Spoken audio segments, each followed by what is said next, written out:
বিসমিল্লাহির রহমানির রহিম। প্রিয় প্রকৌশলী বিন্দু, আজকে আমি আপনাদেরকে একটি প্লট গত ক্লাসে আপনাদেরকে আমি শিখাইছিলাম যে বাংলাদেশের গেজেট অনুযায়ী কোন প্লটে কতটুকু সেটব্যাক দিতে হবে এবং সেটব্যাকের সঠিক নিয়মটি আপনাদেরকে আমি দেখাইছি। তো আজকে আমি দেখাবো যে আপনারা যে প্লটটিতে ফ্লোর প্ল্যান করবেন, এর জন্য আপনাকে সর্বপ্রথম কি করতে হবে। আপনার হচ্ছে একটি প্লট নেবেন বা যে প্লটটা দিছে এটা হচ্ছে ল্যান্ড ওনার বা মালিকের কাছ থেকে আপনারা ডিজিটাল সার্ভে রিপোর্ট নেবেন। ডিজিটাল সার্ভে রিপোর্ট না নিলে ডিজিটাল সার্ভের ক্যাট ফাইলটা আপনারা নেবেন, কারণ নিলে আপনারা সঠিক যে প্লটটি আছে কোন দিকে কত ফিট আছে এটি আপনারা সঠিক মাপটি পাবেন। সঠিক মাপটি পাইলে তাহলে আপনাদের কাজের জন্য সুবিধা হবে। আর না হলে আপনি যদি হাতে লিখে দেয় এত ফিট বা এত ফিট, তাহলে দেখবেন যে আপনার প্লটটি যে কোনো দিকে কম বেশি হওয়ার কারণে আপনার ডিজাইনের সাথে বাস্তবে মিল থাকবে না। এই কারণে অবশ্যই আপনার ডিজিটাল সার্ভে নেবেন। ডিজিটাল সার্ভে নিয়ে তারপরে কাজ করবেন। দেন ডিজিটাল সার্ভে ছাড়া আপনারা কোনো কাজ করবেন না, আপনাদের সুবিধা হবে। ঠিক আছে, আপনারা অবশ্যই ডিজিটাল সার্ভে নেবেন। তো ধরেন আপনাদেরকে আমি প্রথম ক্লাসে দেখাইছিলাম এটা আমার একটি প্রজেক্ট। এই প্রজেক্টে আমার ড্রয়িং ডিজাইন করতে হবে। তো ড্রয়িং ডিজাইন করতে হবে, তো আপনাদের সাথে আমি এখন লাইভ ক্লাসে বাস্তবে আপনাদেরকে এই প্রজেক্টে আমি কিভাবে ডিজাইন করব এটা আপনাদেরকে আমি দেখাবো। তো একটা প্লট নেওয়ার পর অবশ্যই আপনি ক্লায়েন্টের সঙ্গে বা ল্যান্ড ওনারের সঙ্গে বা মালিকের সঙ্গে আপনি অবশ্যই কথা বলবেন তার রিকোয়ারমেন্ট কি, সে কততলা বিল্ডিং চায়, বেসমেন্ট, গ্রাউন্ড ফ্লোর প্লাস 10 নে বেসমেন্ট ছাড়া গ্রাউন্ড ফ্লোর G+9 নে B+G+9 কি চায়, বা 10 বা 12 বা 13 বা 14 কি চায়, এবং কয়টি করে ইউনিট চায়, এবং কয়টি বেডরুম চাই, কয়টি টয়লেট চাই, কয়টি বারান্দা চাই, এটি আপনারা রিকোয়ারমেন্টটি শুনবেন। শোনার পর আপনারা একটি চিন্তা ভাবনা করবেন এবং ডিজাইন করবেন যে তার রিকোয়ারমেন্ট অনুযায়ী ডিজাইনটি সম্পূর্ণ করা সম্ভব হয় কি না। যদি সম্ভব হয় তাহলে আপনি করলেন, আর না হলে আপনি স্কেচ করলেন। স্কেচ করার পর আপনি সে ল্যান্ড ওনারের সঙ্গে আপনি বসলেন যে আসলে আপনার যে ল্যান্ডটা দিচ্ছেন, যে জায়গাটা দিচ্ছেন, আপনার রিকোয়ারমেন্ট অনুযায়ী বিল্ডিংটি করা সম্ভব হচ্ছে না। সম্ভব বলতে কি হবে, অবশ্যই হবে না কেন, উনি যদি 10টা রুমও চাই করা যাবে, কিন্তু ছোট হচ্ছে, বা রুমটি আপনি 4টি বেডরুম চাইছেন, 4টি বেডরুমের দেওয়াতে আমার দেখা যাচ্ছে 10 ফিট বাই 10 ফিট রুম আসতেছে, এতে আপনার ছোট রুম হচ্ছে। আপনি যদি এটা 3টি বেডরুম করেন তাহলে আপনি 12 ফিট বা 14 ফিট করে রুম পাবেন। তাহলে এটা আপনাকে একটা সাজেস্ট করবেন যে আপনি যে রিকোয়ারমেন্টটা দিচ্ছেন এইটা অনুযায়ী আপনি যদি করেন তাহলে আপনার এত হবে। আর আপনারা একটা নর্মালি একটা জিনিস রাখবেন যে আপনার 1100 থেকে 1200 স্কোয়ার ফিটের মধ্যে 1100 থেকে 1200 স্কোয়ার ফিটের মধ্যে 3টি বেডরুম করা সম্ভব। 12 ফিট বাই 12 ফিট বা 12 feet by 13 feet, 11 feet by 12 feet বা 13 ফিট, এরকম 1200 স্কোয়ার ফিটের মধ্যে আপনি করতে পারবেন। আর হচ্ছে 1000 স্কোয়ার ফিটের মধ্যে যদি আপনি করেন তাহলে আপনি হচ্ছে 10 ফিট বাই 11 ফিট বা 12 ফিট এইরকম পাবেন। আর যদি 1200 স্কোয়ার ফিট হয় 12 feet by 12 feet, 12 feet by 14 feet এইরকম আপনারা বেডরুম পাবেন, 3টা বেডরুম।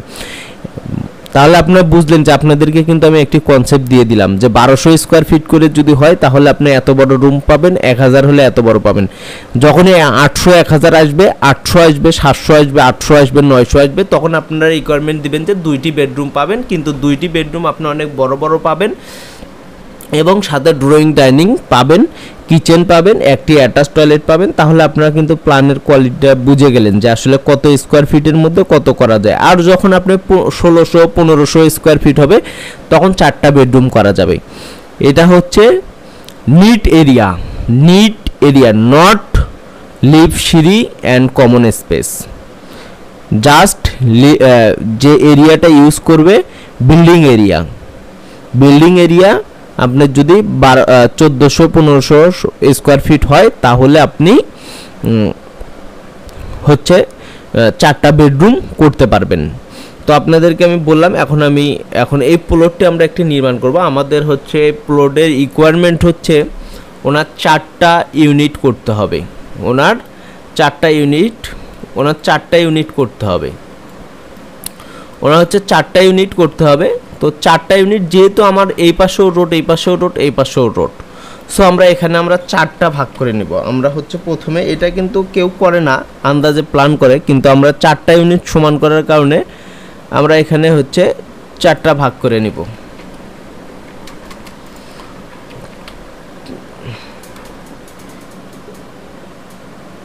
ইউনিট আমরা 4টা ভাগ করে নেব। এখন আমরা এখানে 4টা ইউনিট ভাগ করে নিলাম। 4টা ইউনিট আমাদের হচ্ছে সমান সমান।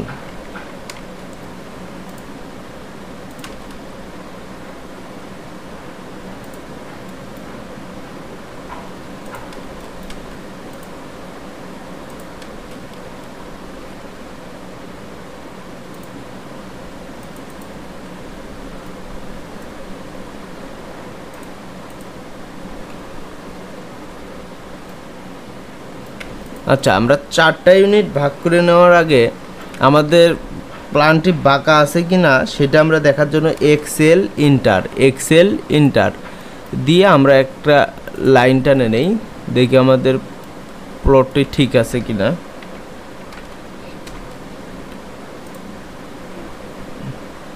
দিয়ে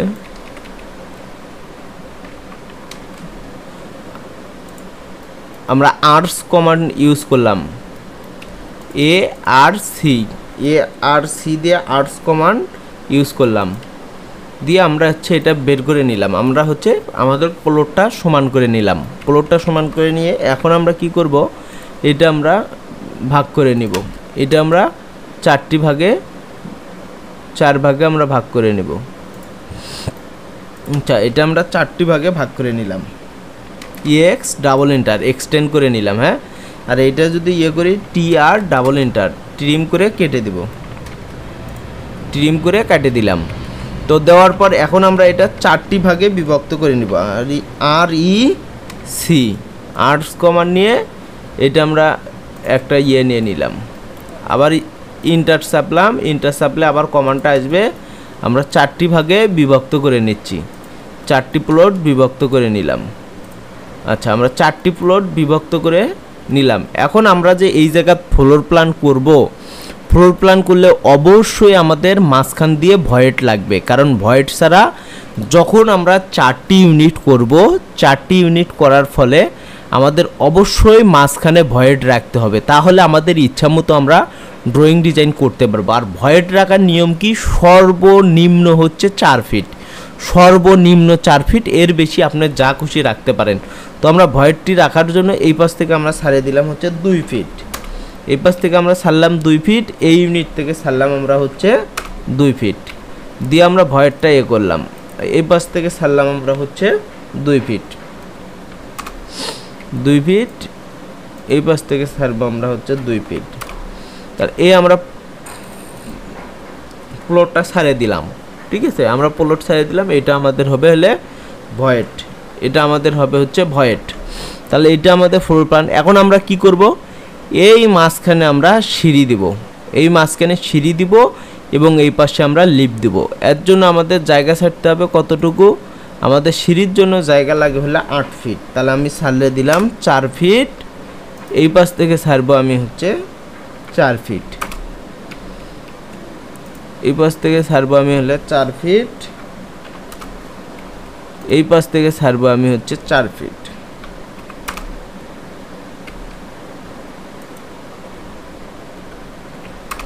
চার ফিট করে ছাড়লাম। এখন আমরা এখানে একটা সিঁড়ি তৈরি করে নেই। এখন আমরা এখানে একটা সিঁড়ি তুলে নেই। অফসেট ইন্টার 10 ইঞ্চি, সবসময় স্টেয়ারে দিয়ে দিবেন, 10 ইঞ্চি ওয়াল দিবেন। ঠিক আছে, আমাদের এখন এটা এখানে দরকার হচ্ছে 10 ইঞ্চি একটা ওয়াল দিলেন, তারপর হলে অফসেট ইন্টার ল্যান্ডিং রাখবেন হচ্ছে 3 ফিট 9 ইঞ্চি, 3 ফিট 9 ইঞ্চি একটি ল্যান্ডিং, তারপর হচ্ছে 10 ইঞ্চি করে একটা করে স্টেয়ার, 10 ইঞ্চি করে কয়টা দিবেন, 20টা, 1 2 3 4 5 6 7 8 9 10, 10টা ধাপ দিলেই 10 দুগুণ 20টা। তো আমরা এখন এখান থেকে কি করব, এল ইন্টার একটা লাইন নিয়ে নিব, এখান থেকে হলে মুভ ইন্টার 3 ফিট 9 ইঞ্চি একটা করে স্টেয়ার দেব, অফসেট ইন্টার 6 ইঞ্চি, 6 ইঞ্চি হলে আমার রেলিং। রেলিং দেওয়ার পর এখানে আমার হচ্ছে এখন 3 ফিট 9 ইঞ্চি এই পাশে আমার আছে কি না এটা আমি দেখব। হ্যাঁ 3 ফিট 9 ইঞ্চি আছে। তাহলে আপনারা ক্লিয়ার।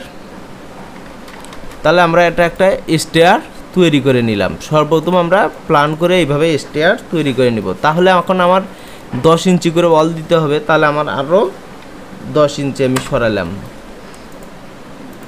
আরও 10 ইঞ্চি আমি সরে নিলাম, দিয়ে আমি এখানে ধরেন ওয়াল দিয়ে দিলাম। এই মাথা থেকে এই মাথা পর্যন্ত আমি ওয়াল টানলাম, যে এটা আমার হচ্ছে সিঁড়িঘর।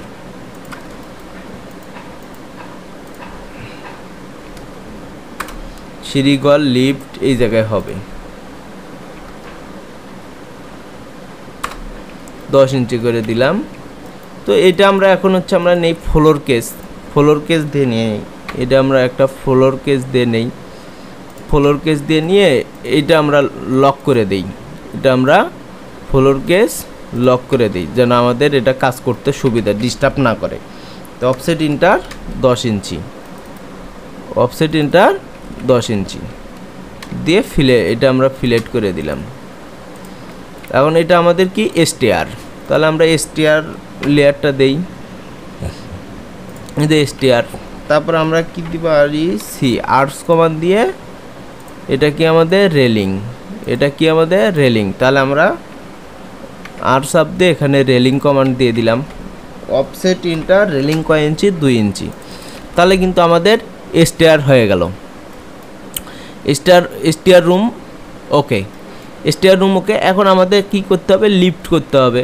তাহলে আমরা ধরেন এখানে লিফট করি। এখানে আমাদের আছে কত 8 ফিট। তাহলে আমরা একটা 8 ফিট বাই 7 ফিট একটা লিফট করে দেই।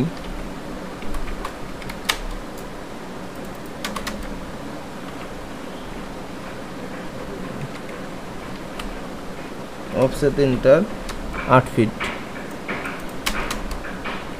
5 ইঞ্চি, 5 ইঞ্চি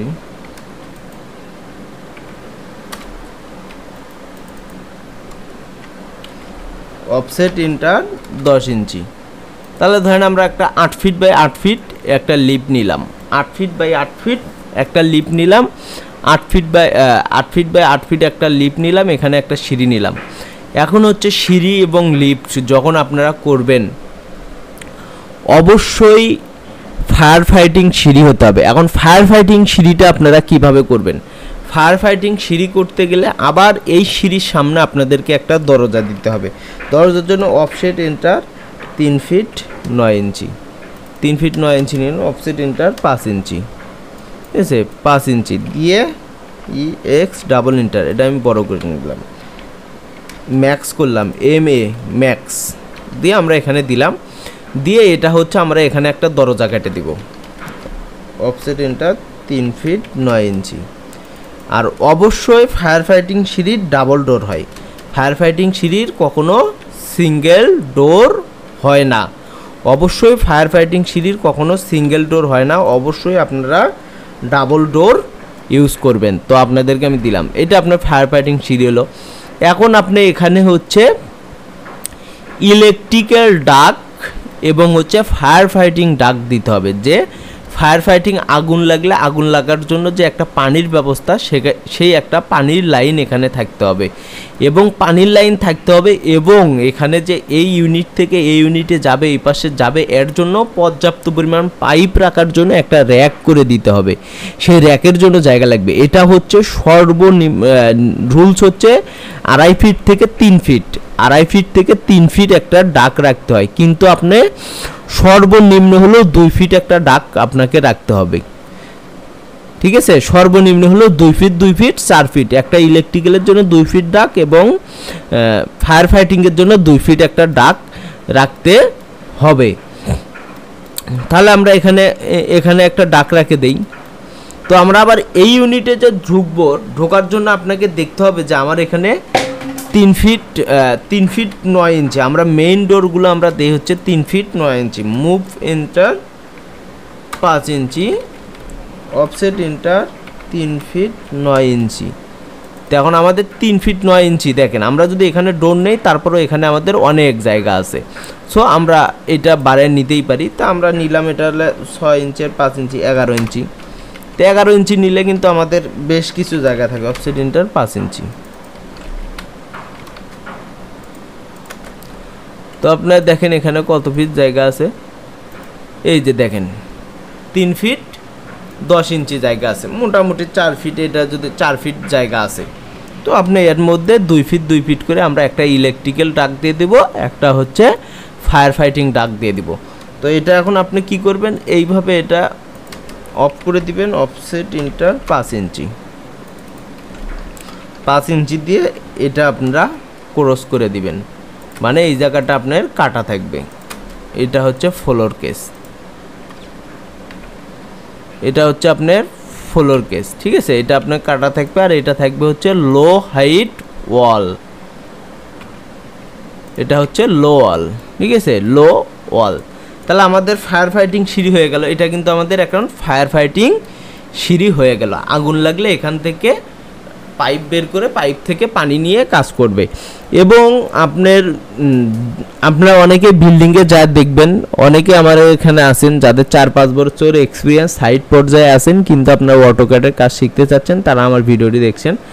আপনারা দেখবেন যে সিঁড়ির পাশ দিয়ে ওই ইলেকট্রিক্যালের লাইন পাইপগুলো নামানোর জন্য বিমের ভিতর দিয়ে পাইপ দেয়, বিমের ভিতর দিয়ে পাইপ দেয়। এটাতে দেওয়ার কারণে আমাদের বিমের সঙ্গে এই পাইপটা লেগে যায়, বিমের সঙ্গে এই পাইপটা, বিমের রডের সঙ্গে রেইনফোর্সমেন্টের সঙ্গে এই পাইপটা লেগে যায়, যাওয়ার কারণে এই পাইপের সাইড দিয়ে আপনার হচ্ছে বাতাস প্রবেশ করে, বাতাস প্রবেশ করে রডটাতে মরিচা ধরে এটা জং ধরে ক্ষয় হয়ে নষ্ট হয়ে যায়। এর ফলে আমাদের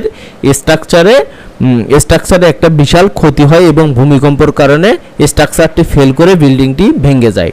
তো আপনারা যে এই জিনিসটা অবশ্যই ফলো করবেন, বিমের ভিতর দিয়ে কখনোই পাইপ দেওয়া যাবে না, কারণ এটা লোড বহন করে, বিল্ডিংয়ের কাঠামোর সমস্ত লোড বহন করে। তো অবশ্যই বিমের ভিতর দিয়ে কোনো পাইপ দেওয়া যাবে না, পাইপ দেওয়া যাবে না। তো এই জিনিসটা আপনারা অবশ্যই ফলো করবেন। আপনারা যারা আমার কোর্সটি করতেছেন, অবশ্যই ইলেকট্রিক্যাল ডাক এবং ফায়ার ফাইটিং ডাক আপনার সিঁড়িতে, যেটাই আপনার 5 তলার অধিক বিল্ডিং হবে, এটাতে আপনারা অবশ্যই ইলেকট্রিক্যাল ডাক এবং ফায়ার ফাইটিং ডাক দিবেন। এবং আপনারা 1-2 তলাতেও ইলেকট্রিক্যাল ডাক দিবেন, কিন্তু ফায়ার ফাইটিং ডাকের প্রয়োজন নাই। ডুপ্লেক্স বাড়ির জন্য ফায়ার ফাইটিং এর ডাকের প্রয়োজন নাই। আপনারা অবশ্যই যারা 5 তলার উপরে ডিজাইন করবেন, তারা ফায়ার ফাইটিং এবং ইলেকট্রিক্যাল ডাক দিবেন।